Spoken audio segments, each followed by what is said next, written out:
नबी पाक अलैहिस्सलाम ने फरमाया, बात बड़ी मजे की है, फरमाया फिर अल्लाह के बाज बंदे तो ऐसे होते हैं जिन्हें अल्लाह फक्र में मुब्तला कर देता है। फरमाया उनके पास सिर्फ एक चादर रह जाती है, इतना फक्र उनके पास आता है।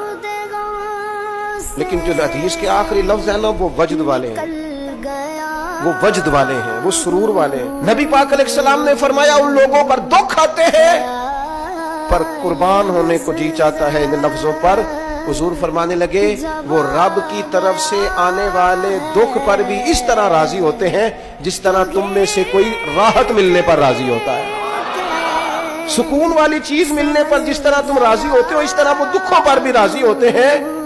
दुख कबूल मोहम्मद बख्शा, दुख कबूल मोहम्मद बख्शा, पर एक शर्त लगाई छोटी सी मियां साहब ने, उन्होंने कहा 100 दफा कबूल है, दुख 100 दफा कबूल। दुख